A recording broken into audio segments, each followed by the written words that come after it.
Thailand యాత్రాగాథ రెండో భాగం. Railway market జల విపణి. రచన దాసరి అమరేంద్ర. ఖేహా స్టేషన్లో దిగగానే కుడివైపున దక్షిణంగా సాగిపోతున్న సుఖంవిట్ రాజమార్గం, ఎడమవైపున పచ్చరంగు నీళ్లతో 40 అడుగుల వెడల్పు ఉన్న కాలువ. రోడ్డుకు కాలువకు మధ్యన అతి చక్కని కాలిబాటకు కాలువకు మధ్య గుల్మొహర్ పూల చెట్లు. భలే, నా నడకకు అనువైన వాతావరణం అమిరిందే అని గొప్ప సంతోషం కలిగింది. ఆశ్చర్యంగా ఆ కాలువ మీద అడుగడుగునా వంతెనలు కనిపించాయి. కొన్ని పక్కా కాంక్రీటు వంతెనలు, ఎక్కువగా చెక్క వంతెనలు. అందులో కొన్ని 4 మనుషులు ఒకేసారి నడిస్తే ఓపలేవు అనిపించే అల్పవారధులు. విచిత్రమనిపించింది. మెల్లగా పరిశీలించాను. కుడివైపున ఉన్న సుఖంవిట్ హైవే ఆధునిక నగరానికి ప్రతీక అయితే, వంతెనలు అవతల ఉన్న జనావాసాలకు, ఆ నగరపు నీడకు ప్రతినిధులు అని బోధపడింది. ఆ అల్పవారధుల అవతల సన్నకారు, చిన్నకారు మనుషుల ఇళ్లున్నాయి. 10 ఇళ్లకో వంతెనలా కట్టుకున్నారు. మళ్ళా అందులో కాస్త గట్టిపాటి ఇళ్లకు దిట్టమైన వంతెనలు, మరీ బడుగుజీవుల ఇళ్లకు ఈసురోమంటున్న వంతెనలు. అటువైపుకు వెళ్ళి ఆ ఇళ్లను, ఆ వంతెనలను చూడాలనిపించింది. మనుషుల్ని పలకరించాలనిపించింది. కాలిబాట పక్కన ఏదో పని చేసుకుంటున్నవో 60 ఏళ్ల పెద్దాయన్ని పలకరించాను. అదృష్టవశాత్తు తడిపొడి ఇంగ్లీషు మాటలు మాట్లాడగలిగాడతను. ఆ వంతెన అవతల ఉన్నది మా ఇల్లే అన్నాడు. రావచ్చా అని అడిగితే ముసిముసి నవ్వుల సంకోచంతో రమ్మని పిలిచాడు. వెళ్ళాను. ఇంట్లో అతని భార్య, కొడుకు వాళ్ల చక్రాల బండి ఫలహారశాలను సిద్ధపరుస్తున్నారు. లంచ్ సమయానికల్లా ఆ దగ్గర్లోని ఆఫీసు భవనాల దగ్గరికి చేరుకోవాలట. అందుకని కాస్త హడావుడి. వాళ్లు మరీ నిరుపేదలు కాదు కాని బీదవాళ్ల కిందే లెక్క. బీదతనమే కాని బేలతనం కనిపించలేదా కుటుంబంలో. ఆ పక్కనే ఉన్న 8-10 ఇళ్లల్లో కూడా ఇదే రకపు సందోహం. అన్నట్టు ఆ చక్రాల బళ్ళు మనుషులు తోసుకుని తీసుకువెళ్లేవి కాదు, మోటారు బిగించినవి. ఇళ్ల మధ్య సన్నపాటి సందులు, ఓ వారన నాణెం వేస్తే మంచినీళ్లు వచ్చే మిషను. ఆ హడావిడిలోనే తమ ఆటపాటల్లో ఉన్న 6-7 ఏళ్ల పిల్లలు. స్కూళ్లకు వెళ్తున్నారా, చదువుకుంటున్నారా? ఆ వివరాలలోకి వెళ్లడానికి భాష రాదు, సమయమూ లేదు. బడుగుజీవుల జీవన సరళిని కొద్దిసేపైనా చూడగలిగానన్న భావన కలిగింది. ఆ కొత్త స్నేహితుల ఇంటిలోంచి బయటపడి కిర్రు శబ్దాల వంతెనను దాటుకుని మళ్ళా రహదారి, కాలువల మధ్యగా సాగే కాలిబాట చేరాను. కాలువలోకి తొంగి చూసి తమ తమ ప్రతిబింబాలకు మురుస్తోన్న గుల్మొహర్లు, రేలపూలు. అవతలి ఒడ్డున స్ఫుటంగా కనిపిస్తోన్న బౌద్ధమందిరం, మధ్యలో ఆకులు పూలతో కాలిబాట మీద ఆర్చీలు, అక్కడక్కడ బస్సు స్టాపులు, అడపాదడపా పక్కనుంచి దూసుకుపోతున్న 7 సీటర్లు. ఎక్కడైనా ఆగి ఆ ఏన్షియంట్ సిటీ దాకా ఏదైనా బస్సో 7 సీటరో ఎక్కుదామా అనిపించినా అది నా యాత్రాస్ఫూర్తికి విరుద్ధం అనిపించి నడుస్తూనే ముందుకు సాగాను. దూరం నుంచి ఏదో కావడి మోసుకుంటూ ఓ నీలిరంగు దుస్తుల వ్యక్తి. దగ్గరకొచ్చేసరికి ఆ వ్యక్తి ఓ 25 ఏళ్ల యువతి అని, ఆ కావడిలో ఉన్నవి తన చిరు వ్యాపార సామగ్రి అని అర్థమైంది. మనిషి చూస్తే ఏదో సరదాగా కావడి మోస్తున్న కాలేజీ విద్యార్థినిలా ఉంది. ఆ కాలువ, ఆ గుల్మొహర్ పుష్పాలు, ఈ నీలిరంగు మనిషి. నాలోని ఫోటోగ్రాఫర్ ఆశపడ్డాడు. కాస్తంత సందేహిస్తూనే సైగలతో, హావభావాలతో ఓ ఫోటో తీసుకోనా అని అడిగాను. నన్నా? ఫోటోనా అంటూ ఆమె గొప్పగా సంబరపడిపోయి కావిడి దించి తనను తాను సరిదిద్దుకొని ఫోటోకు పోజిచ్చింది. తీసిన ఫోటో చూపిస్తే గొప్ప సంతోషం పడిపోయింది. మా ఇద్దరి సంతోషాలు కలగలసి 3 రెట్లయినంత సంబరం. గూగుల్ మ్యాప్ను అడిగితే 3-3.5 కిలోమీటర్లు వచ్చేశాందని చెప్పింది. రహదారి దాటి కుడిపక్కకు వెళ్లే దారులు పట్టుకుంటే జలధి దర్శనమవుతుందని చెప్పింది. ఒక ఫుట్ఓవర్ బ్రిడ్జ్ సాయంతో రోడ్డు దాటాను. పక్కనే మయామి బజార్ అన్న సువిశాల ప్రాంగణం. ఆ పక్కనే ఏదో మోటారు కంపెనీ అనుకుంటాను. ఆ హడావుడి మధ్యలో ఓ సన్నపాటి దారి. ఆ దారి చివరన జలతీరాన సీఫుడ్ రెస్టారెంట్ ఉందని మ్యాప్ చెప్తోన్న వివరాలు. ఆ పేరు ఆకర్షించింది. కాస్త సందేహిస్తూనే ఆ సన్నదారిని పట్టుకున్నాను. దిగువ మధ్యతరగతి కాలనీ ఏదో అటూ ఇటూ విస్తరించి కనిపించింది. చిన్న చిన్న దుకాణాలు, హ్యామక్స్లో ఊగుతోన్న యువకులు, మోటారు సైకిళ్ల మీద ఆగి కబుర్లు చెప్పుకుంటోన్న కుర్రకారు. మరీ సందేహంగా కాదుగాని కాస్తంత కుతూహలంగా నావైపు చూపుల సారింపులు. ఆ సందేహాలకు కుతూహలాలకు సమాధానంగా నా చిరునవ్వులు. రెస్టారెంట్ చేరాను. మరి కాస్త ముందుకెళితే 3 అడుగుల ఎత్తు, 100 మీటర్ల పొడుగున్న గోడ. ఆ గోడను ఆనుకుని చక్కని రోడ్డు. ఏమిటి, సముద్రానికి చిలియలి కట్టకట్టారా అనుకుంటూ గోడదాకా వెళితే చిన్న నిరాశ. చక్కగా కెరటాలతో ఇసుక నిండిన తీరంతో కనిపిస్తుందనుకున్న సముద్రం మహానిశ్చలంగా ఒడ్డున నల్లటి బండరాళ్లతో కనిపించింది. పోనీ కనుచూపు మేరదాకా అందని జలరాశి ఉందా అంటే అదీగాదు. ఎదురుగా నీరేగాని కుడి ఎడమల దూరంగానే అయినా భూభాగాలు. ఏమిటిది అని గూగుల్ని ప్రశ్నిస్తే, నువ్వు ఇప్పుడు నిలుచున్నది అచ్చమైన సాగరతీరం కాదు, నువ్వు బ్యాంకాక్ నగరంలో గమనించిన చోప్రయా నది తన నడక సాగించి సాగరంతో సంగమిస్తోన్న ప్రదేశం ఇది. నిజంగా బీచులు కావాలి అంటే మరో 2-3 కిలోమీటర్లు ఎడమగా నడవాలి అని బోధపరిచింది. ఆ జలతీరపు రెస్టారెంటు, అక్కడి వాతావరణము, స్పీకర్లలో వినిపిస్తున్న థాయ్ సంగీతము నన్ను ఆకట్టుకున్నాయి. అప్పటికే 1-2 గంటలుగా ఎండంతా నాదే. కాసేపు నీడపట్టున ఆగుదామని, ఇలాంటి సమయాల్లో నాకు బాగా ఇష్టమైన పెప్సీ తాగుదామని అనిపించింది. లోపలికి నడిచాను. వేళగాని వేళ, దేశంగాని దేశం నుంచి అలా ఓ మనిషి నడిచి రావడం వాళ్లను ఆశ్చర్యపరిచింది. వాళ్ల దగ్గర ఉన్న ఫ్రిడ్జ్లో కనిపిస్తున్న పెప్సీని చూపించి కావాలన్నాను. ఎంత అని అడిగితే కౌంటర్ మనిషి క్యాల్కులేటర్లో 15 అంకె వేసి చూపించాడు. సరే అంటే సరే అనుకుని కాస్తంత ఐసు ముక్కలు కూడా అడిగి తీసుకుని ఓ పక్క చేరగిలబడ్డాను. 50 మంది పట్టే ఆ గోడలు లేని రెస్టారెంట్లో అంతా కలిసి 10 మందైనా కస్టమర్లు లేరు. రెస్టారెంట్ చిన్నపాటి తోటలో విస్తరించి ఉంది. చిరు పొదలు, లతలు, కాలిబాటలు, పంజరాల్లో లవ్ బర్డ్స్, రామచిలుకలు. చక్కని వాతావరణం. అరగంట తిరుగు ప్రయాణంలో అక్కడి 7 సీటర్ అనుభవము పొందుదామనిపించింది. రోడ్డువారుగా నిలబడి అవి ఎక్కడ ఆగుతున్నాయో గమనించి ఆగిన ఓ డ్రైవర్ని, ఇది ఖేహా స్టేషన్కి వెళ్తుందా అని అడిగాను. అతనికి నా ప్రశ్న అర్థం కాలేదు గాని దాంట్లోంచి దిగుతున్న ఓ మనిషికి అర్థమైంది. వెళుతుందని నాకు చెప్పి ఎక్కడ నన్ను దింపాలో డ్రైవర్కు వివరించిందావిడ. పేరుకవి 7 సీటర్లే గాని మన మినీ వ్యాన్లంత హుందాగా ఉన్నాయి. ఎక్కువ మంది ఎక్కే తొక్కడాలు లేవు. ఎక్కడ పడితే అక్కడ ఆగడాలు అసలే లేవు. క్షణాల్లో రైలు స్టేషను. ఛార్జీ 7 బాతులు. ఇంటికి చేరేసరికి దాదాపు 2 అయింది. మీ సాయంత్రం ప్రోగ్రాం నేను, సత్యజిత్తు ఫైనల్ చేశాం. మా ఊరి నది ఒడ్డున ఇక్కడికి 1 గంట దూరంలో ఏషియాటిక్ రివర్ ఫ్రంట్ అన్న చక్కని నైట్ మార్కెట్ ఉంది. 2 రైళ్లు ఓ పడవ ఎక్కారంటే మీరక్కడికి చేరతారు. నేను ఓసారి వెళ్ళాను, బావుంటుంది సంబరంగా చెప్పారు కళ్యాణి. అప్పటిదాకా ఈ సాయంత్రమంతా ఇంటి పట్టున ఉండి సేద తీరుదాం అంటోన్న మనసు ఈ కబురు వినగానే బాణీ మార్చి పద లెమ్మంది. కనీసం ఓ 2 గంటలు రెస్ట్ తీసుకుని 5ంటికి బయలుదేరదాంలే అని దాన్ని బుజ్జగించాను. ఆ ఏషియాటిక్ రివర్ ఫ్రంట్కు వెళ్లాలంటే ముందు అశోక్ స్టేషన్లో రైలు పట్టుకోవాలి. ఉత్తర దిశలో సాగి సయాం అన్న స్టేషన్లో దిగి మరో రైలు పట్టుకోవాలి. దాంట్లో సఫన్ టాక్సిన్ అన్న స్టేషన్ దాకా వెళ్ళాలి. అక్కడ దిగి 4 అడుగులు వేస్తే సథార్న్ పీర్ అన్న పడవల రేవు వస్తుంది.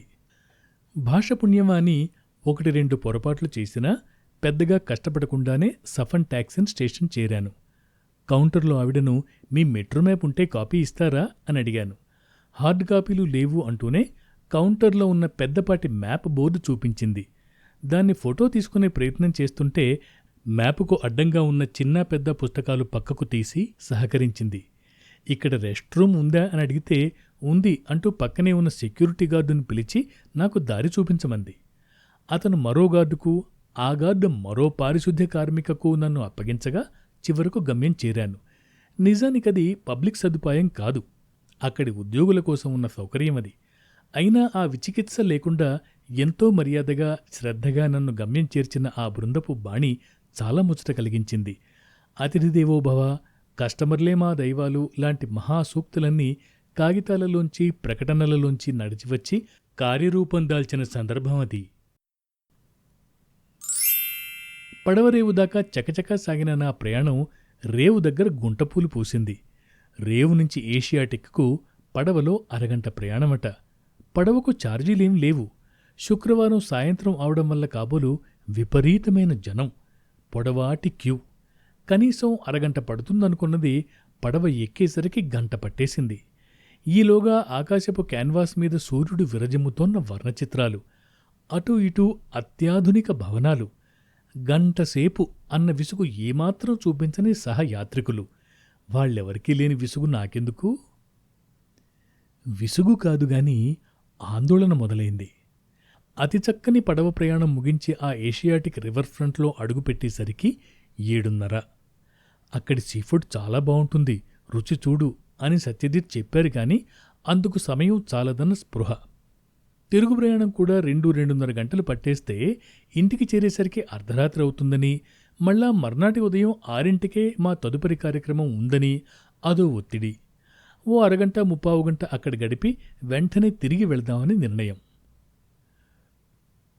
పొందికైన ప్రాంగణంలో రకరకాల దుకాణాలు, రెస్టారెంట్లు. వాటిల్లో అనేకానేక స్థాయిలు, స్థోమతలు. సీఫుడ్ ప్రదర్శనలు, ఎన్నెన్నో రకాల వస్తువుల డిస్ప్లే, శుభ్రంగా తీర్చిదిద్దినట్టున్న షాపుల బారులు, దగదగా మెరిసే విద్యుద్దీప కాంతులు, నదీ జలాల్లో వాటి చెల్లాచెదురు ప్రతిబింబాలు, పగటి వేడి ఉపశమించి చల్లగా వీస్తున్న పిల్లగాలులు, వీక్షకుల కేరింతలు, కబుర్లు. అదో ఊహకు అందని ఉత్తేజం. అరగంట గంట కాదు, కుటుంబ సమేతంగా వచ్చి ఓ సాయంత్రమల్లా ఉల్లాసంగా గడపదగ్గ ప్రదేశమది. మర్నాటి ఉదయం 6ంటికల్లా నేను, కళ్యాణిగారు ఇల్లు వదిలాం. రాత్రి బాగా పొద్దుపోయాక ఇంటికి చేరిన సత్యజిత్ పాపం మళ్ళా అంత ఉదయాన్నే మాకు వీడ్కోలు పలికారు. 7-8 కిలోమీటర్ల దూరంలో మా ప్రయాణం మొదలయ్యే టూరిస్ట్ ఏజెన్సీ వాళ్ల ఆఫీసు. 6:15 వచ్చేయాలి అని వాళ్ళు పదే పదే చెప్పారు. మేము చెప్పిన టైంకి చేరిపోయాం. అప్పటికే ఒకరిద్దరు సహయాత్రికులు అక్కడికి చేరారు. హలోలు, కరచాలనాలు, తడిపొడి పరిచయాలు. 6:30కు బయలుదేరే టూరు కోసం ఆ ఆఫీసులో నిరీక్షణ.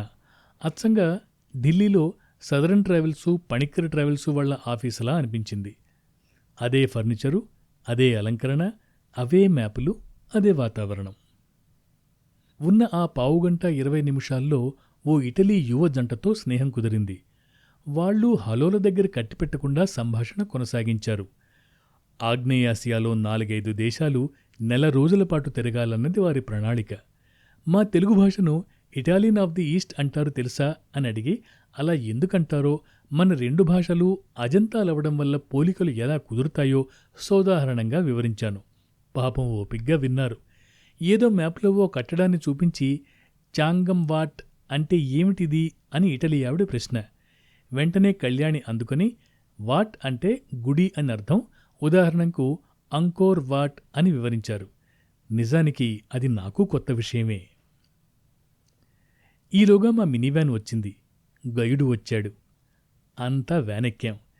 పిల్లల దగ్గర నుంచి పెద్దాళ్ల దాకా, అమెరికన్ల దగ్గర నుంచి స్థానికుల దాకా అంతా కలిసి 10-12 మందిమి. మాకు తోడు తన వృత్తిపరమైన మాటకారితనాన్ని పుష్కలంగా ప్రదర్శిస్తోన్న గైడు మహానుభావుడు. మిగిలిన టూరిస్ట్ ఏజెన్సీలన్నీ టూరిస్టుల్ని తిన్నగా మెయిక్లాంగ్ రైల్వే మార్కెట్ దగ్గరకు తీసుకుపోతాయి. మేమలా కాదు.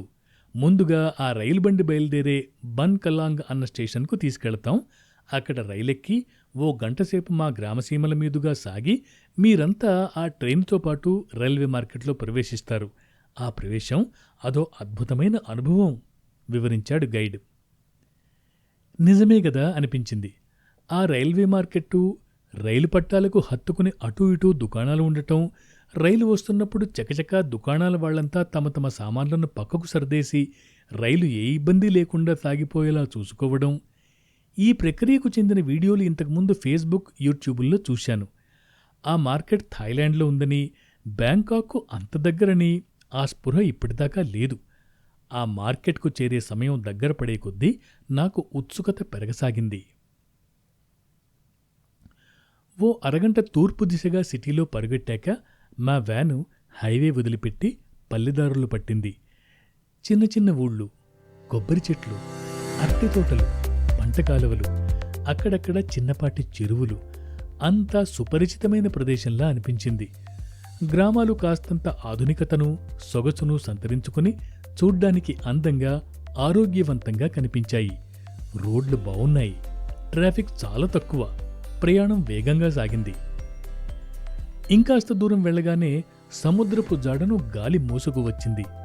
అక్కడక్కడ కనిపిస్తోన్న ఉప్పుమళ్ళు. ఈలోగా మా వ్యాన్లో పరిచయాల దశ దాటుకుని పరాచికాల స్థాయిని అందుకున్న సహయాత్రికులు, ఓ మెక్సికన్ పెద్ద వయసు జంట, వాళ్ళబ్బాయి, మరో అమెరికన్ సీనియర్ సిటిజన్ జంట, ఒక బ్రిటిష్ నడివయసు పెద్ద మనిషి, 2 స్థానిక థాయిలాండ్ యువతులు. అందరిలోనూ కలుపుగోరుతనం సామాన్య లక్షణంగా కనిపించి సంతోషం కలిగించింది. అసలు ఇలాంటి ఆటవిడుపు ప్రయాణాల్లో ఎంత అంతర్ముఖులైనా ఎంతో కొంత మనసు విప్పుతారనుకుంటాను. బయలుదేరిన గంటన్నరకు బన్కలాంగ్ స్టేషన్ చేరుకున్నాం. స్టేషన్ అని పేరే గాని దానికో ఇల్లు వాకిలి లేవు. ఒక మామూలు బస్టాప్ ఎలా ఉంటుందో ఆ బాణీలోనే ఉంది. అక్కడికి అరగంట దూరం నుంచి రైలు బయలుదేరుతుందట. మా స్టాప్కు 8:05కు చేరుతుందట. ఇంకా మీకు 15 నిమిషాలు టైం ఉంది. కాస్త అటూ ఇటూ తిరిగి రండి. అదిగో ఎదురుగా ఉప్పుమళ్ళున్నాయి, ఫోటోలు తీసుకోండి. కానీ రైలు రాక మీద ఒక కన్నేసి ఉంచండి. ఎక్కువసేపు ఆగదు. బండి తప్పిందా ఇక మీ ప్రోగ్రాం కొండెక్కినట్టే. ఇక్కడి నుంచి బ్యాంకాక్ చేరడం కూడా భాష సమస్య వల్ల మీకు ఏమంత సులభం కాదు. తిరిగి రమ్మని ఉత్సాహపరుస్తూనే తగు జాగ్రత్తలు చెప్పాడు మా గైడ్. ఆహ్లాదకరమైన వాతావరణం, ఫోటోలకు పనికొచ్చే పరిసరాలు, అవసరాలు తీర్చే రెస్ట్ రూములు. అక్కడో పావుగంట.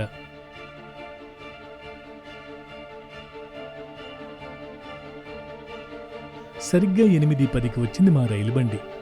Metre gauge train. దేశమంతా మీటర్ గేజేనట. పెద్దగా ప్రయాణీకులు లేరు. కంపార్ట్మెంట్కో 10 మంది, ఎక్కువగా స్థానికులు. వాళ్లు కూడా పలకరిస్తే శుభ్రంగా కబుర్లాడుతున్నారు. మళ్ళా ఓ గంట ప్రయాణం, తోడుగా అవే అరటి, కొబ్బరి తోటలు, ఉప్పుమళ్ళు సరేసరి. మేం చేరుకోవలసిన మెయిక్లాంగ్ స్టేషన్ ఇంకా 300 మీటర్ల దూరాన ఉందనగా ఆ రైల్వే మార్కెట్ మొదలైంది. దుకాణాల యజమానులు రైలు రాకకు అనుగుణంగా తమ తమ సన్నాహాల్లో నిమగ్నమయ్యారు. రైలును, రైల్లోని ప్రయాణికుల్ని ఆహ్వానిస్తూ అటూ ఇటూ సర్దుకుని కేరింతలు కొడుతోన్న దేశదేశాల టూరిస్టులు. ఫోటోలు, వీడియోలు. కంపార్ట్మెంటుల్లో ఉన్న మేము, దిగువన స్వాగతాలు పలుకుతున్న ఆ టూరిస్టులు, క్షణకాలపు కరచాలనాలు, హైఫైవ్లు. ఒక పొంగిపొరలే ఉత్సాహంతో అంతా స్టేషన్ చేరాం. ఉదయం 9. ఇక్కడ ఈ రైలు అరగంట ఆగుతుంది. ఆగి మళ్ళా బయలుదేరిన చోటుకు తిరుగు ప్రయాణం ఆరంభిస్తుంది. ఈ అరగంట మీరు మార్కెట్లో గడపండి. దాని తిరుగు ప్రయాణాన్ని చూడండి. కానీ పొరపాటున కూడా ఆ తిరిగి వెళ్లే రైలు ఎక్కకండి. మనం మన తదుపరి మజిలీకి పొద్దున్న వచ్చిన వ్యాన్లో వెళ్తాం. మళ్ళా చెప్తున్నా, పొరపాటునో ఏమరపాటునో రైలు ఎక్కకండి. అన్నట్టు జేబుదొంగలున్నారు, జాగ్రత్త. మా గైడ్ చాలా విపులంగా సలహాలిచ్చి జాగ్రత్తలు చెప్పాడు. ఆ రంగురంగుల రైలుబండి అక్కడే ఆగి ఉంది. ముందుగా అందరం దాని ముందు నిలబడి ఫోటోలు, మరి కాస్త ఉత్సాహవంతులు గార్డు పెట్టెపైకి ఎగబాకి విభిన్న భంగిమల్లో సరదా ఫోటోలు. మేము వయస్సునో 25 ఏళ్లు వెనక్కి నెట్టి రైలు పెట్టెపైకి ఎక్కాం. తర్వాత అందరమూ సహజంగా చేసిన పని ఆ పట్టాల వెంబడే 300 మీటర్లు నడిచి వెళ్లి మార్కెట్ను తనివితీరా చూడటం. పిన్ను, పెన్ను దగ్గర్నుంచి, చికెను, చేప దగ్గర్నుంచి, జీన్సు, మ్యాక్సీల దగ్గర్నుంచి, కొబ్బరినీళ్లు, కోకోకోలా దగ్గర్నుంచి, నూడిల్సు, మోమోలు దగ్గర్నుంచి అక్కడ దొరకని వస్తువు లేదు. అన్ని చిన్న చిన్న దుకాణాలు, స్నేహంగా పలకరించే దుకాణదారులు, మాటల్లో పెడితే సంబరంగా కబుర్లాడే చిన్నారి సేల్స్ గర్ల్స్, అడపాదడపా ఇంగ్లీషు పరిమళాలు. దప్పికగొన్న మా గొంతుల్లో థాయిలాండ్ కొబ్బరినీళ్లు. బ్రహ్మాండమైన పరిమాణం ఆ కొబ్బరికాయలది. చూస్తూ చూస్తూనే 20 నిమిషాలు గడిచిపోయాయి. మే నెల ఎండ చుర్రనిపిస్తున్న మాట నిజమే. అయినా అందరి మనసు తిరుగు ప్రయాణం ఆరంభించబోయే రైలు మీదనే నిలిచి ఉంది. దాని రాకను ఆహ్వానించాలని, ఆ జ్ఞాపకాన్ని గుండెల్లో నింపుకోవాలని తహతహ. గుండెల సంగతి ఎలా ఉన్నా అందరం కెమెరాలు ఎక్కుపెట్టి నిలబడ్డాం. షాపుల వాళ్ళు సామాన్లు సర్దే సందడిని క్లిక్కు క్లిక్కుమనిపించాం. గజగమనంతో వస్తున్న రైలు బండిని వీడియోగా చిత్రించాం. అది మమ్మల్ని దాటి వెళ్లగానే సంతృప్తి నిండిన సామూహిక నిట్టూర్పు విడిచాం. ఎంత గొప్ప దృశ్యమన్నది కాదు అసలు విషయం. ఆ దృశ్యాన్ని ఎంత మనసు పెట్టి చూశాం, ఆస్వాదించాం అన్న విషయం అతి ముఖ్యం. ఆ విషయం మీదే మన సంతోషము, సంతృప్తి ఆధారపడి ఉంటాయి అనిపించింది. రైలు మార్గాన్ని వదిలి అందరమూ మా వ్యాన్ కేసి వెళ్తుంటే ఫోటోల కోసమే నిలబెట్టారా అన్నట్టున్న Maeklong station sign board కనిపించింది. గ్రూప్ ఫోటో అని హడావిడి చేశాను. పెద్ద కష్టం లేకుండానే 12 మంది సైన్ బోర్డు ముందు చేరాం. కానీ ఈ స్మార్ట్ ఫోన్ల యుగంలో ఫోటో తీయడమన్నది ఒక్క క్లిక్తో ఆగదు గదా. నా ఫోన్తో అంటే నా ఫోన్తో అంటూ 6-7 క్లిక్కులు, అక్కడో 10 నిమిషాలు, మరుసటి మజిలీకేసి ప్రయాణం. అరగంట సేపు వ్యాన్లో వెళ్ళాక ఒక పడవల రేవు చేరాం. రేవేగాని అక్కడ ఫ్లోటింగ్ మార్కెట్ అన్న పదార్థపు ఛాయలే లేవు. ఆత్రపడకండి, ఇక్కడ్నించి పడవెక్కించి మనల్ని అసలు చోటుకి తీసుకెళ్తారు హితవు చెప్పారు కళ్యాణి. అంత చిన్న విషయం తోచనందుకు సిగ్గనిపించింది. ఆ పెద్ద కాలువలో మేమెక్కిన చిన్న పడవ మరో చిన్న కాలువలోకి, మరింకో చిన్న కాలువలోకి ప్రవేశించి ప్రయాణం చేసి డామ్నోయిస్ సడుక్ ఫ్లోటింగ్ మార్కెట్ అన్న చోటికి మమ్మల్ని చేర్చింది. దారి పొడవునా కాలువలకు అటూ ఇటూ నీళ్లమీదకు చొచ్చుకు వచ్చిన గృహాలు, అందులోనే ఇళ్ళూ వాకిళ్ళు, కిరాణా షాపులు, పార్క్ చేసిన కార్లు, మోటార్ సైకిళ్లు, గింజలేరుకుంటున్న కోళ్లు, వాటి వెంటబడే పిల్లగాళ్ళు. భలే ఉందే ఈ వాతావరణం అనిపించింది. చివరికి అందరం ఓ 20-25 అడుగుల వెడల్పున్న కాలువ చేరి మహా ఆత్రంగా మా పడవ దిగాం. 1:10 కొట్టింది. ఇక్కడ మనం 1:30 ఉంటాం. ఈ మార్కెట్టు అటూ ఇటూ 100-150 అడుగుల పొడవుంది. ఇదిగో మనం ఇప్పుడున్నది ఈ ఫ్లోటింగ్ మార్కెట్లోని మీటింగ్ పాయింట్.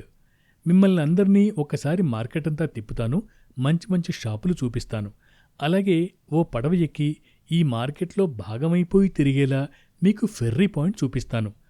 ఆ పడవ మిమ్మల్ని అరగంట తిప్పుతుంది. దానికి ఛార్జీ అదనం, మీరే కట్టుకోవాలి.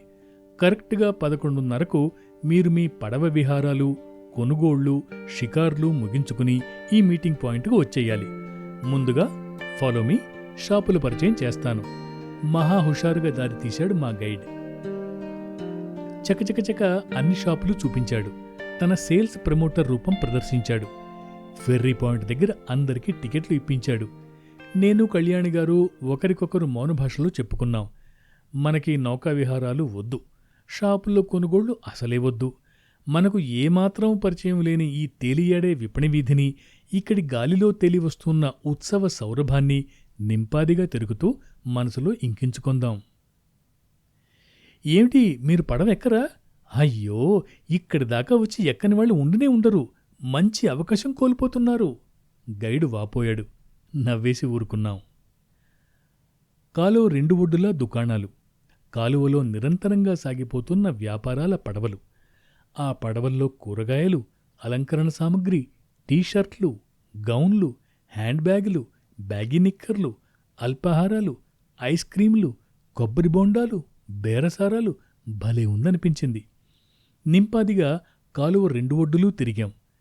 చివరికి ఆవిడ ఒక కొబ్బరి బోండం, నేనొక పెప్సీ బాటిల్ పట్టుకుని అక్కడ వేసిన బెంచీలను వద్దనుకుని కాలువగట్టు మీద సిమెంట్ మెట్ల మీద కూర్చున్నాం.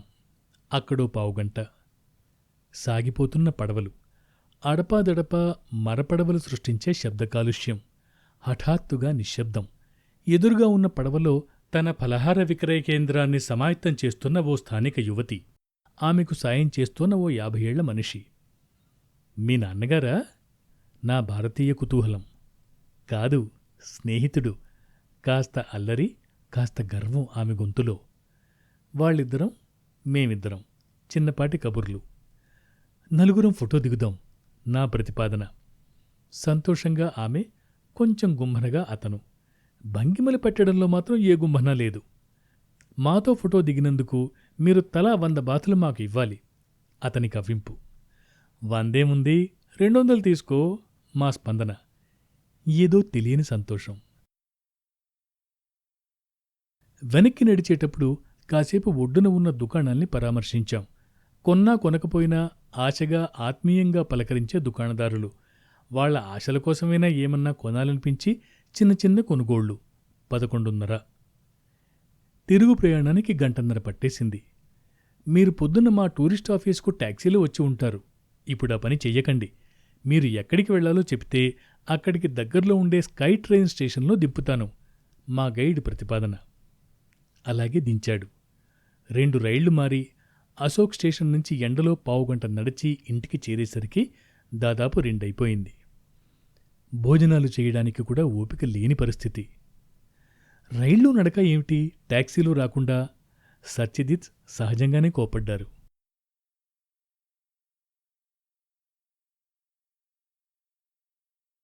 అన్న చక్కని 45 నాటి పాట ఒకటి ఉంది. ఎన్నిసార్లు విన్నా తనివి తీరని పాట. ఆ సాయంత్రం దాకా నాకా పాట పదే పదే గుర్తుకొచ్చింది. రోజంతా ప్రయాణాలు చేసి డస్సిపోయి వచ్చినా 1-2 గంటల విశ్రాంతి తర్వాత కాళ్ళు ఇంక ఈ విశ్రాంతి చాలే, తిరుగుదాం పదా అన్నాయి. సాయంత్రం బాల్కనీలో కూర్చుని అందరం నేను చేసిన కాఫీ తాగుతుంటే దిగువన ఉన్న దీర్ఘ చతురస్రాకారపు చెరువు మీదకు నా మనసు మళ్ళింది. చుట్టూ కనిపిస్తున్న నడకరాయిళ్లు నన్ను ఆకర్షించారు. ఒకప్పుడు ఆ ప్రాంతంలో ఓ పొగాకు ఫ్యాక్టరీ ఉండేది. ఆ పనుల కోసం కట్టుకున్న నీళ్ల గుంటల సముదాయం అది.